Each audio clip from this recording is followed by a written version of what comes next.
Okay, Assalamualaikum warahmatullahi wabarakatuh. Let's begin our session with Kitab Al-Fatihah.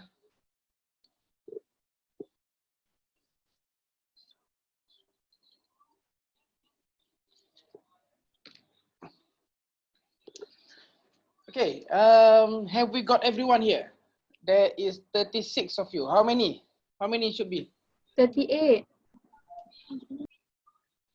So there's two more still not present, is it? Yes, Doctor. Do you know who and why or anything? Siapa yang tak ada? We lost one more.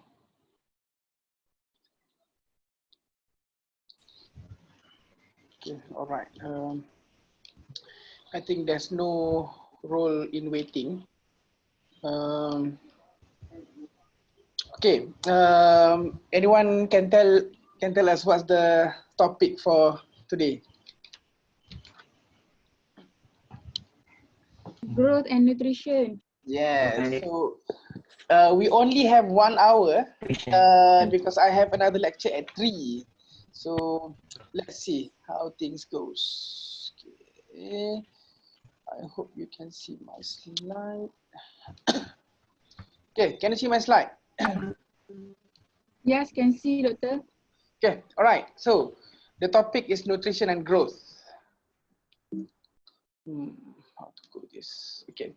Okay. So the first is this is the having good nutrition is actually a commandment of God.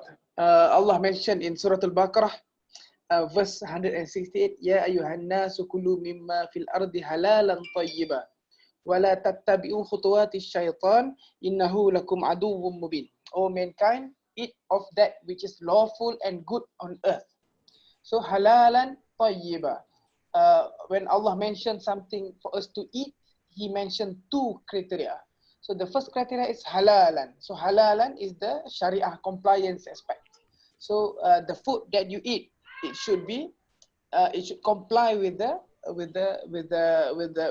halalan criterion, and it should not just be halalan, it should be tayyib. Tayyib, it means generally it means good, but good also means according to your need and your requirements. So and it differs according to gender. It differs according to your nutritional requirement based on your age, based on your current situation. It is waqi'iyah. So it's based on the waqi' of the current time. And also Allah mentioned in Surah Al-Ma'idah, verse number 88, wa kulu mimma razaqakumullahu halalan tayyiba, and eat of the things which Allah has provided for you, lawful and good. So ulama have discussed so many times about the word tayyib. So halal is very clear. So halal is very clear. The criterions are all very clear. But tayyib is a bit more subjective. So tayyib is a bit more subjective. But generally, tayyib it should means it is the appropriate nutritional requirement for your need. So that is basically tayyib. Okay, next. UIA has been mentioning so many times about SDG. So sustainable development goals. So I think previously United Nations produced the Millennium Development Goals, but currently the current issue with UN is actually Sustainable Development Goals, SDG. So UIA as well, we've been focusing so much on SDG. Most of our projects, most of our research, it should cater the 17 aspects, 17 goals of the SDG. So obviously nutrition and growth as well, it covers some of the aspects in SDG, mainly goal number 2 and goal number 3. So goal number 2, it says end hunger. What is this? I can't see. End hunger. Can't see. Achieve food security and improve nutrition and promote sustainable agriculture.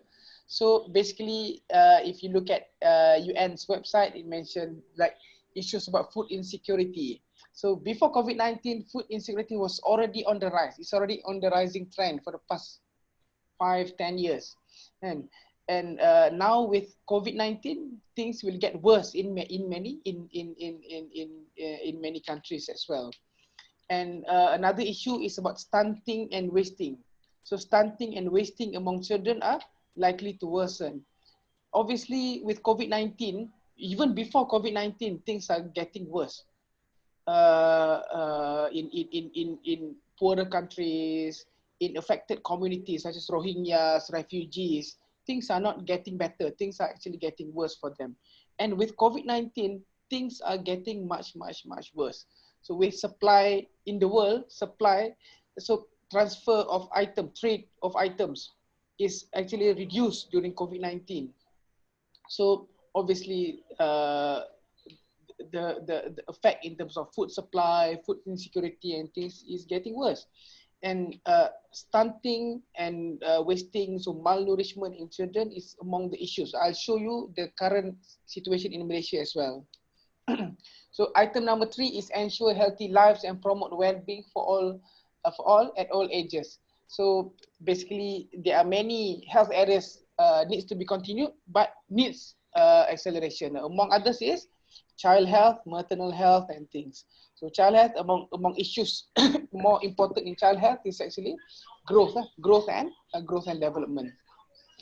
And obviously, healthcare disruptions with COVID-19, it could reverse decades of improvement that has been done. So it can undo so many things that has been done all over the world.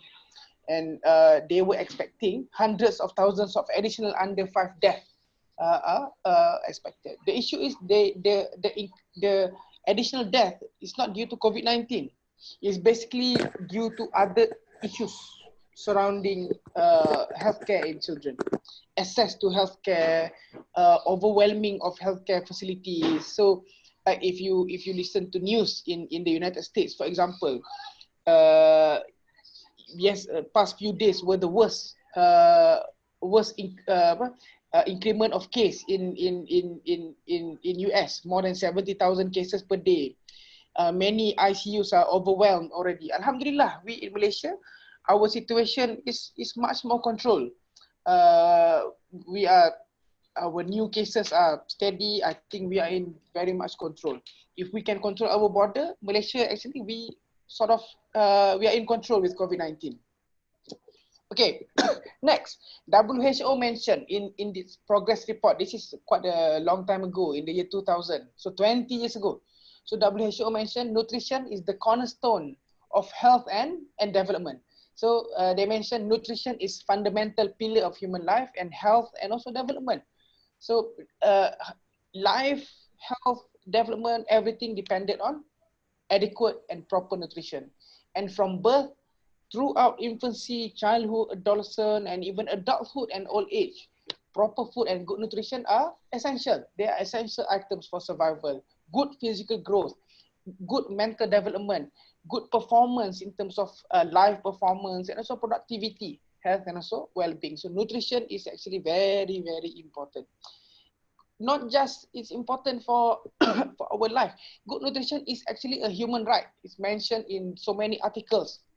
Declaration of Human Rights, and then in the Constitution of WHO as well in 1948, it mentioned about improvement of nutrition, and then even International Covenant of Economic, Social and Cultural Rights as well mentioned about having basically governments and everything giving appropriate nutrition. There's so many articles under the human rights that says that providing good nutrition is actually part of human right. It is among the items that should be given to all human beings. Okay, so this is Malaysia. This is NHMS 2019, which is just published recently. I've looked through the NHMS website. We can't get the full report yet, but we have the some of the facts that they've gotten from the study. So this is National Health and Mobility Survey 2019. So among the issues to highlight here, these are adults. They say 50% of adults are overweight, obese, or obese also. 30% overweight and almost 20% are obese in Malaysia, and 52% of adults have abdominal obesity. Trends are increasing, and then 30% of children 5 to 17 years of age are overweight. 15% overweight, and another 15% are obese. So children are among those that contributed to obesity in Malaysia. And 21% of children under 5 years of age are stunted. So slightly more than 20% of Malaysian children under 5 are stunted in terms of their growth. And this is an increment from 2011 and 2015. This is quite a steady and marked increment. So 2011, 2015, only 1% increment. But 2015 to 2019, we see quite a 4% increment, 4 years. And then 30% of women in reproductive age are anemic. So malnourishment, undernourishment is actually a huge problem in Malaysia. I think for the next few years, nutrition is among the main issue that we need to counter lah. Basically, okay. And again, this is another item from NHMS. Let me see if I can move here. So 25% of adults are physically inactive, which is a reduction compared to previous years. 95% of adults do not consume recommended adequate fruits and vegetables of 5 servings per day. I hope medical students and doctors are not part of this statistic. 21% of adults are current smokers, while 11% are current alcohol drinkers. Then 2.3% have depression. Okay, and then 11% of adults and 4.7% of children were found to have disability. So the highlight here is the 95% of even adults do not consume recommended adequate fruits and vegetables. This bits of data that were released by NHMS for 2019. 2018 we have the full paper. But 2019 I think they haven't published the full paper yet. They only give some of the facts. So they only mentioned about adults. I'm not sure about children. I assume in children, if you look at children's consumption of fruits and vegetables, most likely it will be much lower than adults. So this is a problem. This is a problem. This is not just a problem in Malaysia, it is a global issue. So UNICEF in 2019, this is another recent paper. It said that at least 1 in 3 children under 5 is undernourished or overweight, and 1 in 2 suffers from hidden hunger. So I'll talk a bit about hidden hunger. And this undermines the capacity of millions of children to grow and develop to their full potential. So a child can only grow and develop to their full potential if they have adequate nutrition. Because adequate nutrition actually is the building block of your brain. Your brain cannot develop well, cannot grow well without adequate nutrition. So it says here globally, at least 1 in 3 children is not growing well. So basically, it shows in stunting, wasting, or overweight. And globally, at least 1 in 2 children under 5 suffers hidden hunger due to deficiencies in vitamins and other essential nutrients. And undernutrition continues to exert a heavy toll. 2018 alone, 200 million children under 5 suffered from stunting or wasting, while at least 340 million suffered from hidden hunger. So these are huge numbers. So overweight and obesity continues to rise. And Malaysia, we know already from data, adult population in Southeast Asia, Malaysia is the most overweight and most obese in Southeast Asia. So this is something that we need to correct. Adult obesity is of course associated with childhood obesity. And then number of stunted children has declined in all continents except in Africa, while number of overweight children has increased in all continents. The triple burden. So triple burden of malnutrition is driven by poor quality of children's diet, and 2 in 3 children are not fed with the minimum recommended diverse diet for healthy growth and development. So basically this is a huge problem. Only 2 in 5 infants under 6 months are exclusively breastfed as recommended by WHO, as recommended by Malaysian Pediatric Association, as recommended by the National Lactation Council of Malaysia. So we know that breastfeeding could actually save the lives of more than 800,000 children annually worldwide. So this failure of breastfeeding is actually a huge problem worldwide. And use of breast milk substitute is a concern. Sales of milk-based formula grew actually globally. Another problem, especially in one thing that I think we found several times in Malaysia is that, okay, kalau if the mother cannot breastfeed, if they substitute it with a formula milk, then that's something. But what we saw here in Malaysia, sometimes we saw children who are being fed, babies less than 6 months old, who are being fed with susu pekat. Susu pekat in Malaysia is not even condensed milk. It is actually condensed creamer. Kan? It is just water, thickened water with palm oil, with coloring, with creamer. So it's nothing else. It's just sugar and coloring. That's it. So and obviously these children came into us with very poorly, with proper malnutrition. So issue with malnutrition is still a huge problem in Malaysia, especially. Anyone can guess which community in Malaysia is the worst affected with malnutrition? Anyone can guess which community in Malaysia? Orang asli. Orang asli, yes. The cases that we saw, those that were fed with condensed milk is actually from the orang asli community. So this is a huge problem still in Malaysia. Okay, only 1 in 5 children aged 6 to 23 months from the poorest household and rural areas is fed the minimum recommended diverse diet for healthy growth and brain development. And many school-going adolescents consume highly processed food, sausages, nuggets, and things. 42% carbonated soft drinks once per day, and fast food at least once per week. How the triple burden harms the children?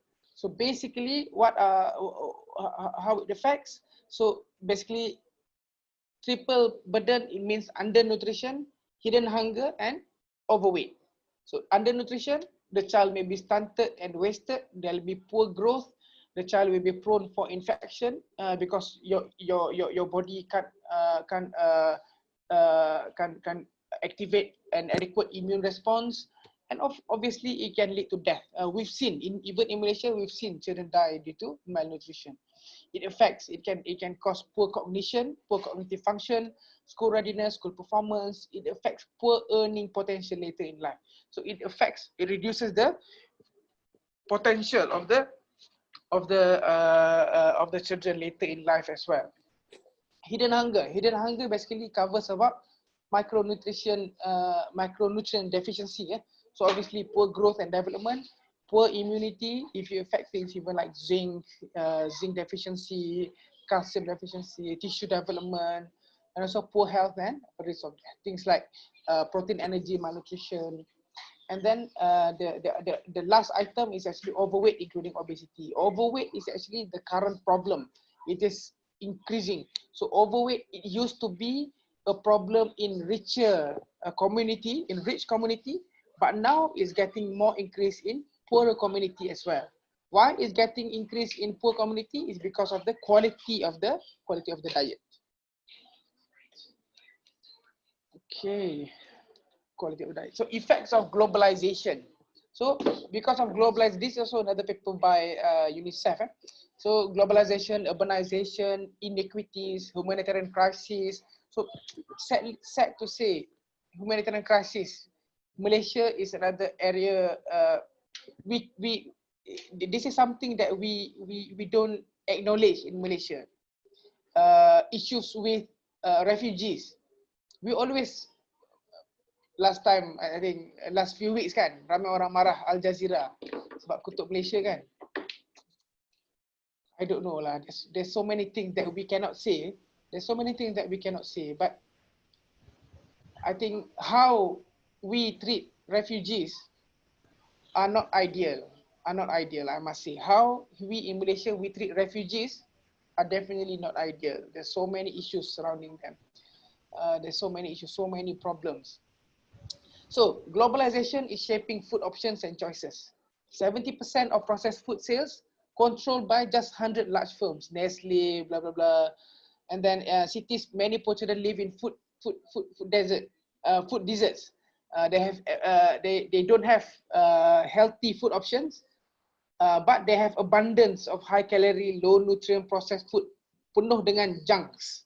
Kan? They have diet, they have lots of food, but those foods are junks. They don't have good option of healthy food. So this is because healthy food is expensive. Healthy food is expensive.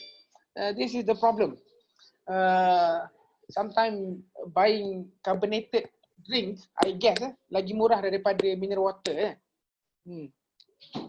Then poor families tend to select low quality food that cost less. Sebab itu, even if you look at condensed milk kan, condensed creamer manis, sweetened creamer is cheaper than condensed milk. Dua-dua tak bagus lah. Tapi milk, at least it's milk. Kan?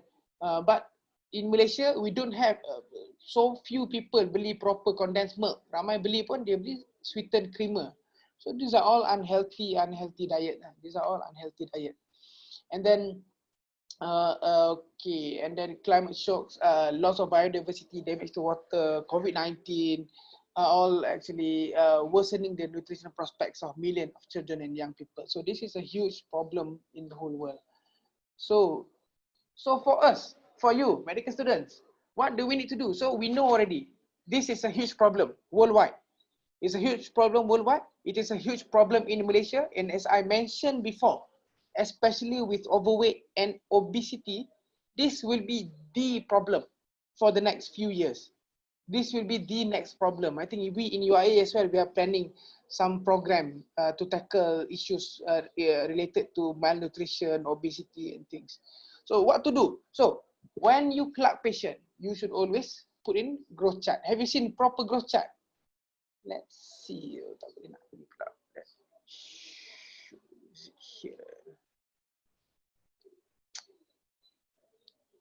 So this is an example. Oh, why? Where is it? We lost it.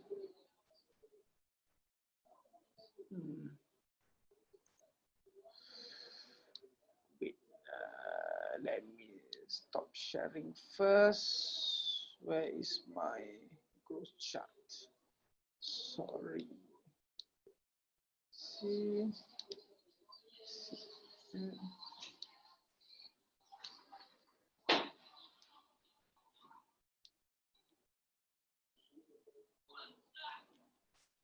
Sorry, let me open the growth chart for you.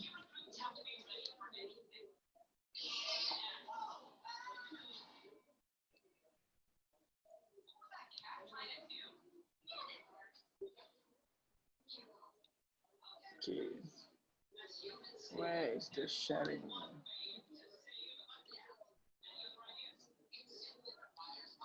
Okay, so this is an example of a Fenton growth chart. Can you see? This is an example of a Fenton growth chart where you have, this is basically for younger children lah, usually in newborns. Dia ada weight, dia ada head circumference, dan dia ada length. So you have all three parameters. So a newborn, kita nak plot in this. We should see dia ada growth ni, dia ada yang ni chart for boys. For girl, dia ada chart yang lain. So we plot lah. So kalau baby ni was born at 30 weeks for example, berapa weight dia? This is according to the percentile dia, berapa head circumference dia, berapa length dia. So with this we can know whether the child is undernourished antenatally ke macam mana. So what happens to the child, and then kita boleh tengok growth dia. So this is basically for newborn. Okay. Alright, let's show the other one. So this is another example. This is almost similar with what we have in UIA. Oh yeah, why? I can't show. Let me try again.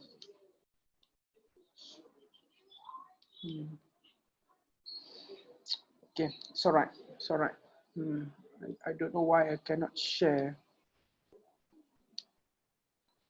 Fine. Okay, so basically there are several types of growth chart. So the ISDP growth chart is the growth chart that you use until probably 18 years old. So dia ada male and female, dia ada Down syndrome punya growth chart. So basically, whenever you clerk pediatric patient, whenever you see pediatric patient, whenever you clerk pediatric patient, you need to plot in the growth chart. So in pediatric clerking, it is not enough if you just say, kalau you tak mention pun berat bila you present case kan. Bila you present long case or short case, basically long case lah. And then kalau you tak mention what is the weight and height of the patient, that is not enough. The anthropometric measurement, that is not adequate at all. But mentioning the weight in kilo and height in centimeter or meter, that as well is not enough because we need to know where does the child lies in the centile. So kita tahu budak tu bila at your clerking, where does the child stays in the centile, and also trend dia macam mana. Adakah dia trending along the proper trend, growing dia, ataupun dia dropping, crossing centile, failure to thrive, ataupun poor weight gain, so macam mana. So we need to plot this. Okay, I've said before, this issue, it is a worldwide prevalence. So this is in terms of millions of prevalence of children under 5 who are not growing well or stunted, wasted of underweight. I think this is percentage. So Malaysia is yellow, so 10 to 20%. So this is Malaysia here. But in some other countries, mana ni? Papua New Guinea is greater than 60% of children undernourished in some part of Africa. So this is bad lah. This is bad situation in the world. So undernutrition continues to affect tens of millions of children. Presence visible stunted bodies I mentioned before, especially in the first 1,000 days of life.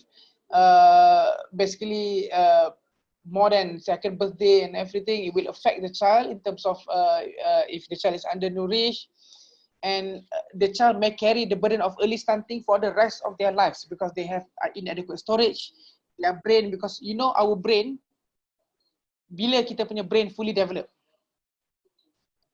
So brain kita sometimes our development usually up to 2 years old kan. The growth of the brain. Sebab itu after 2 years old baru kita boleh label children tu macam cerebral palsy and things, because less than 2 years old is the time when our brain is still in development.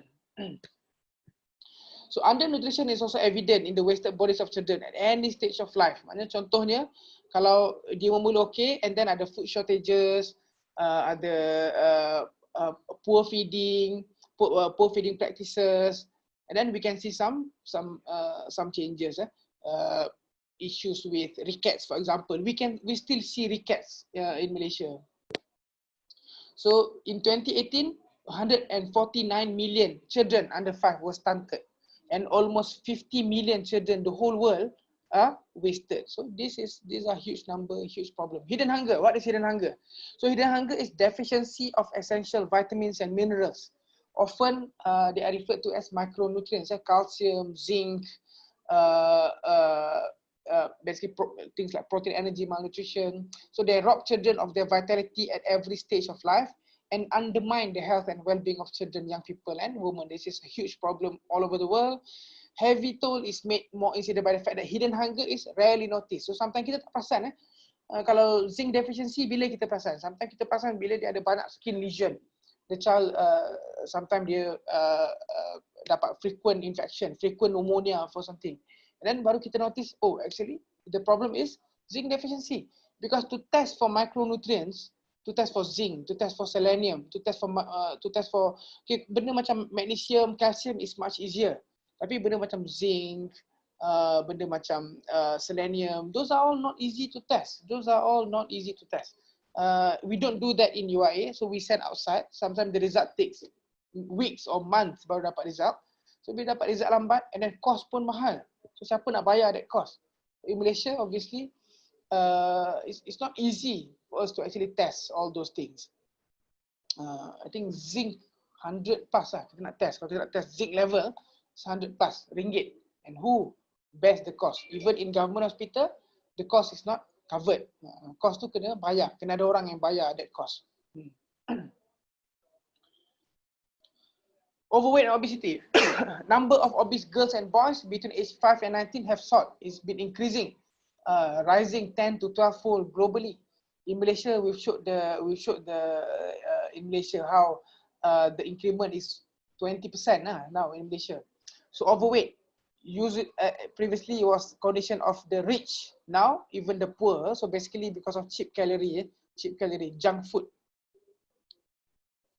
These are among the essential nutrients. You can see here, this is a list of essential nutrients: glucose, linoleic acid, amino acids, all this, and then minerals, calcium, sodium, potassium, iodine. Iodine is still a huge problem in Malaysia. Alhamdulillah, we don't have iodine problem anymore. Iodine deficiency disorder, we don't have it anymore. But in many countries, in Middle Eastern countries, they still ada iodine. You pernah tengok tak garam yang ada tulis iodized garam, iodized salt? So among the initiatives to combat iodine deficiency is dia letak iodine dalam garam, dalam salt. So iodized salt. So dalam salt tu ada iodine. So basically to fight iodine deficiency. These are all actually micronutrients that is essential. Even arsenic. So dan arsenic ni ingat dalam vaksin ada. Actually arsenic even in apples. Arsenic, we need arsenic in certain amount lah. And then vitamins as well.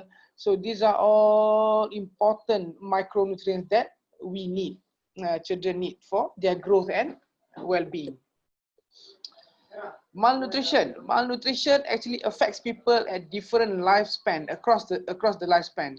If we see here at embryological phase, at the fetal age, what are the common nutrition disorders? So sometimes they can get intrauterine growth retardation. So intrauterine growth retardation sometimes, most of the time is related to maternal punya problem. Some other things macam placenta insufficiency or maternal infection, maternal hypertension, benda-benda macam tu. And then iodine deficiency disorder, folate deficiency. These are among the problems for the child at the embryological and fetal age. What are the consequences? They can because they are IUGR, so they are born with low birth weight. So low birth weight has so many complications in itself. And low birth weight, they are prone for hypoglycemia. They are more prone for feeding problems. They are more prone for they are immunosuppressed. They are prone to get more infections. They are prone for, especially iodine, they are prone for brain damage, neural tube defects, folate deficiency, and stillbirth. At neonatal age, so low birth weight because of IUGR, because of prematurity, iodine deficiency disorder. So what are the main consequences? Growth retardation, developmental retardation, brain damage, and early childhood anemia.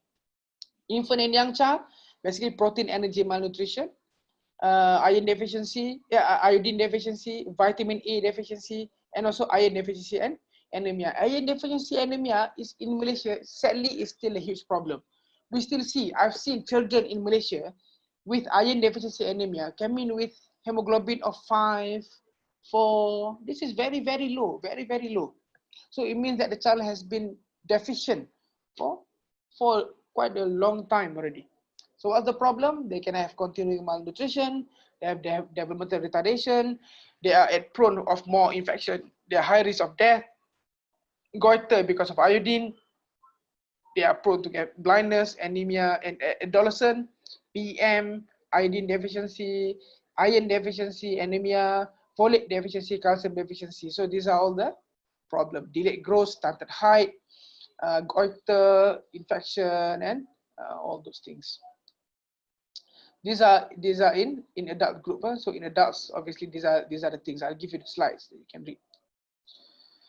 Okay, maternal malnutrition. So maternal malnutrition, IUGR, in uterine growth retardation, is a major clinical and public health problem in developing countries, including Malaysia, of course.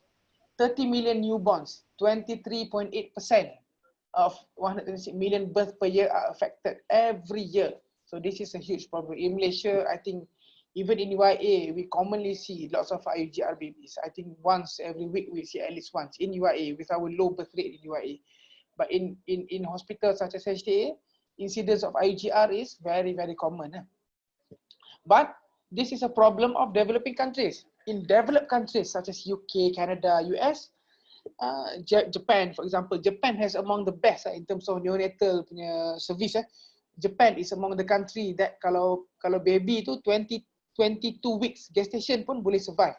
UK biasa dia ambil 24 weeks at the birth. So in developed countries, only 2% ada problem with IUGR, in uterine growth retardation. Okay, maternal malnutrition is the major determinant of IUGR.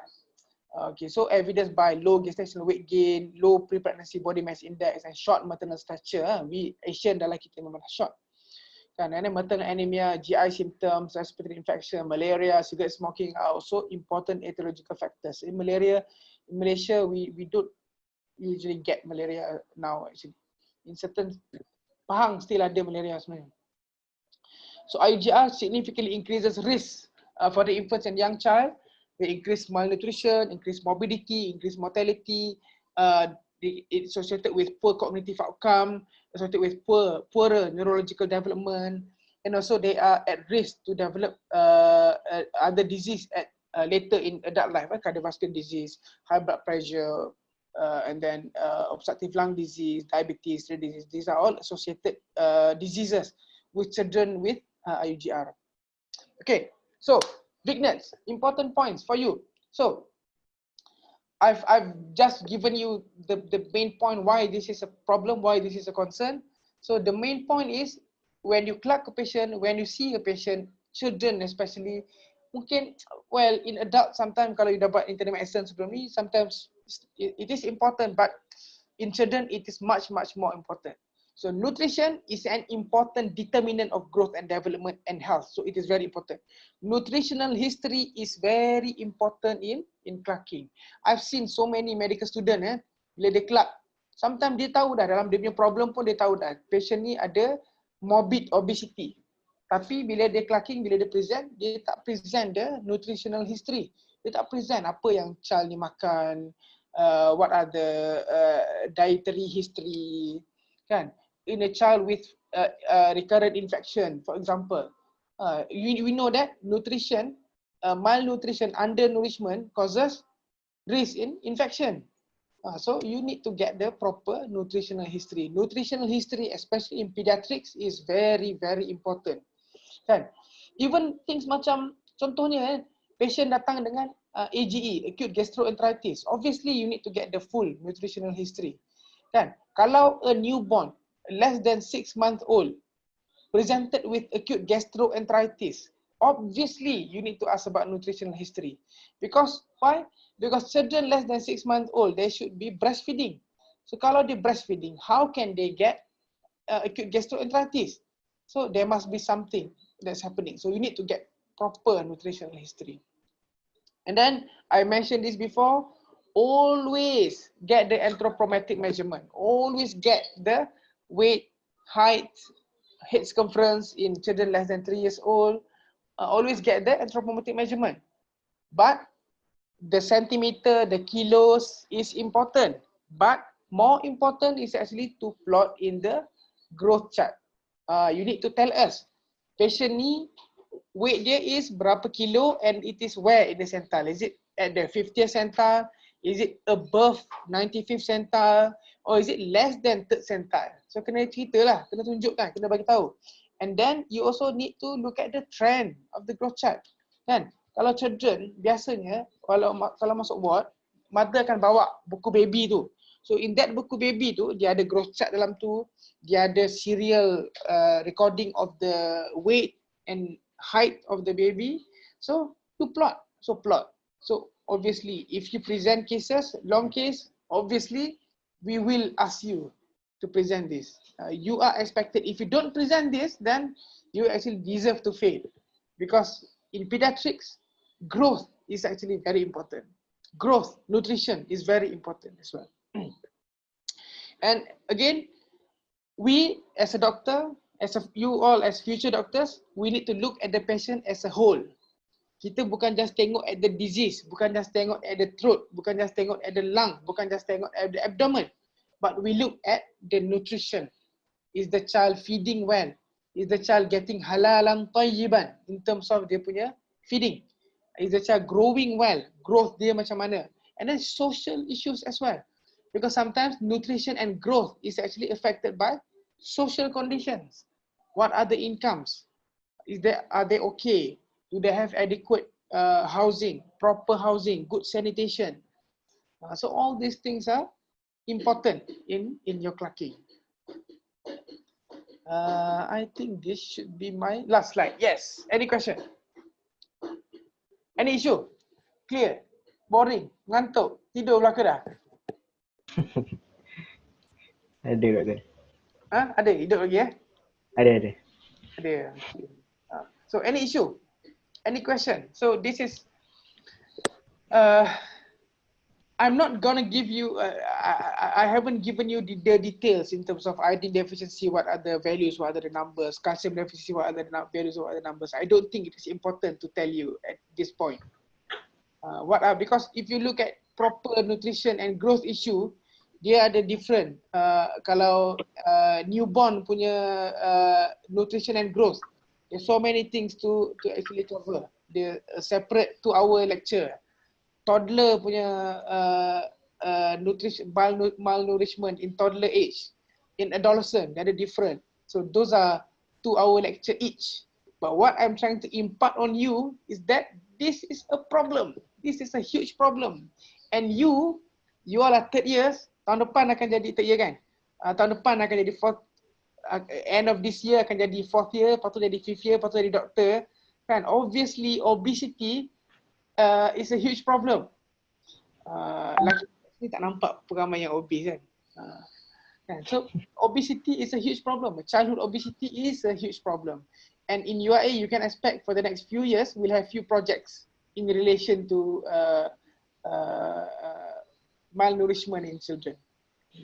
Because obviously in cities like Kuantan, we still see some undernourished, stunted children. But the main issue is actually obesity. Childhood obesity is in the rise. It's in the rise. Okay, alright, clear.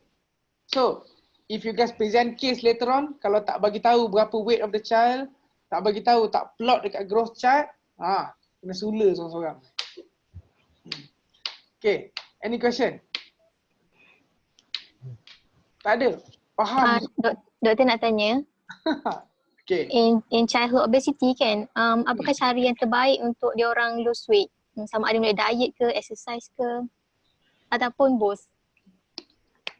The first thing is, when you see a child with childhood obesity, the first thing is you need to your diagnosis must be clear. Why is the child obese? Is it because of sedentary lifestyle? Or is it because of poor nutritional choices? Poor feeding, is it feeding issue? Or is it a disease? Sometimes a child with Prader-Willi, for example. You know Prader-Willi? Boy, short, stupid. Prader-Willi. Tak baguslah pakai. Maknanya, sometimes their intelligence is affected in Prader-Willi. Dia biasanya boys dan dia biasanya obese. So sometimes it's a disease. Down syndrome is associated with obesity as well. So is it a disease, or is it nutrition, or is it lifestyle issue, or is it another issue in the rise in children is actually metabolic disease, metabolic syndrome. You know metabolic syndrome? Metabolic syndrome is mainly in adult lah. Apa metabolic syndrome? Diabetic. Diabetic, obesity, hypertension. Bulimia. Diabetic, obesity, hypertension. So, metabolic syndrome is in the rise in children in Malaysia. So, this is a problem as well. So, the first thing is, before kita bagi advice nak kena exercise ke, nak kena apa ke, you need to diagnose properly first. I always tell student, I don't know, Ismail mentioned ke tak, when you clerk any patient, the first thing you need to do is formulate your differential diagnosis. You must have at least 5 differential diagnoses. So think of the differential diagnosis. When you have proper, adequate differential diagnosis, baru you boleh tahu apa soalan nak tanya. So, differential diagnosis. So, if a child is obese, think, why is the child obese? Lepas tu baru kita bagi appropriate treatment. Okay, itu satu. Yang kedua, in children, sometimes kita tak nak nampak macam adults, dia punya weight loss tu. Sometimes even static weight is actually an achievement. Kalau dia dekat fasa growth, kan, contohnya you see a 3 years old child with obesity, you don't want the child to lose weight. You want the child to maintain dia punya weight. Weight dia static. Static weight in a growing child is actually losing weight. Faham tak? Kan, sebab dia sepatutnya grow. Kan? Tapi kalau weight dia static, that's okay lah. That's okay. Yang kita tak nak bila dia start to cross centile. Bila you plot, kalau dia daripada 50th centile, for example, bila you plot, dia cross centile. Kan? Bila dia cross 2 centile, kalau dia cross 2 centile, kita panggil failure to thrive. 2 centile point. Kan? So, kalau dia dah obese, dah above 95th centile, kadang kita nak maintain the weight. Static weight. So, static weight is actually a gain. And, apa lagi? Lagi, for you to manage childhood obesity, you cannot manage it alone. It should be a multidisciplinary approach. Maknanya, you kena refer kepada dietitian. You kena dapat dietitian to come in. And ideally, this dietitian should be a pediatric dietitian. Sebabnya, dietitian yang adult, dia agak susah. Dia tak boleh fokus pada children punya problem. Children punya diets and things. So ideally, it should be a pediatric dietitian. You should involve pediatric dietitian. You should involve physiotherapist as well and rehab. So physiotherapist, dia akan advise dia punya exercises. So kita tak boleh nak, well, we can give advice, but the best advice come from the expert. So dia tahu nak target mana. So we need to have a proper advice from our colleague in the physiotherapy department as well. And sometimes we need to refer, sometimes children with obesity, dia ada obstructive sleep apnea syndrome. So sometimes you nak kena refer kepada ENT, for example. Sometimes even when you correct the obstructive sleep apnea, obesity pun improve, for example. Because they're getting more oxygen, they're getting basically their metabolism is better, they have proper sleep, good healthy sleep. Kan? So dia punya metabolism pun better, so baru boleh lose weight. Sebab tu tak tidur malam is a risk for obesity. Kan? Tidur lewat is a risk for obesity. So when you have a good sleep, sometimes it may help with you losing weight. Sebab itu sometimes we need to refer them to ENT to look at their obstructive sleep apnea. So basically this is a multidisciplinary approach. Sometimes kita kena panggil community pediatrician, community doctors to help as well.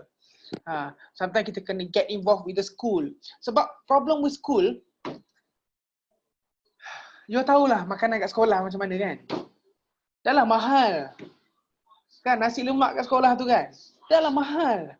Lepas tu tak ada apa pula. You don't kantin sekolah kan? You don't have good food. Lepas tu jual air pun dah lah mahal. Air sirap kosong macam tu. Nothing. Tak ada nutritional value langsung. So I think this is one of my life goal jugalah, untuk masuk sekolah and force the Ministry of Education to actually enforce proper nutritional diet in school, especially in primary school. This is a problem kat Malaysia ni. Siapa ingat kita makan healthy kat sekolah dulu kan? Kepuk, gula-gula, kan? Lokcing lah.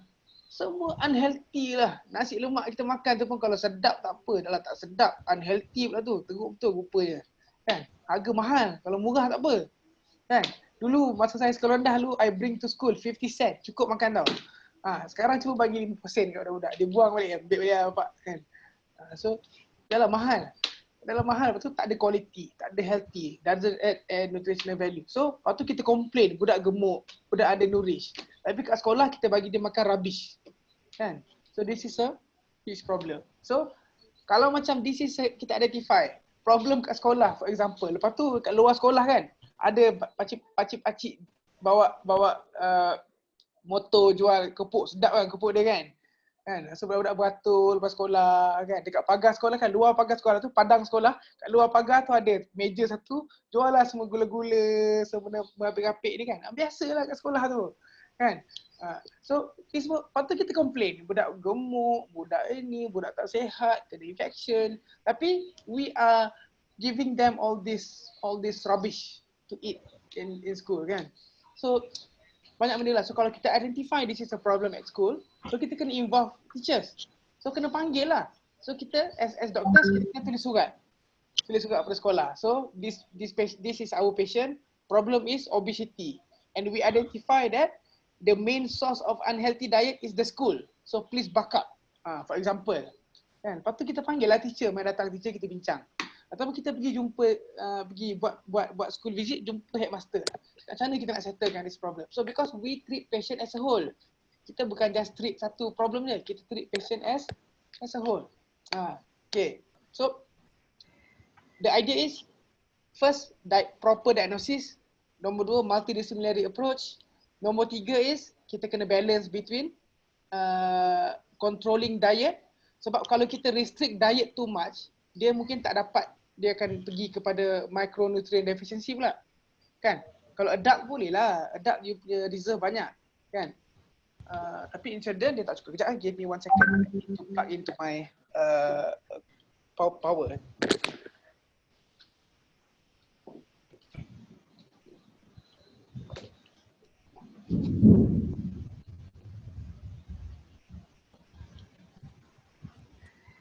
Alright, so these are the issues with children. Okay, clear?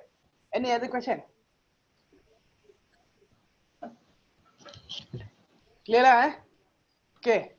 I think the main thing, at least lah kalau tak ingat everything yang I've been membebel ni, at least one thing that you get is when you clock patient, kena plot growth chart. Kena bagi tahu sental kat mana. Okay, boleh. Itu minimum. Oh, before we stop, I just need to mention something. You've had session about history taking dengan Dr. Ismail kan? Kan? Yes. And then dia present tak pasal macam how to present. Okay, one thing I want to remind students. Bila you clock patient and then bila you present patient, dia ada 4 objektif yang you nak kena cover. These are the 4 objectives of any case presentation. Because you all are, semua nak jadi doktor kan?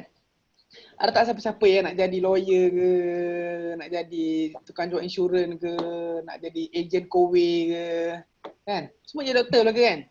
Walaupun kowe mungkin side business lah, kan? Tapi semua jadi doktor. So when you are doctors, you'll be presenting cases until you die, kan?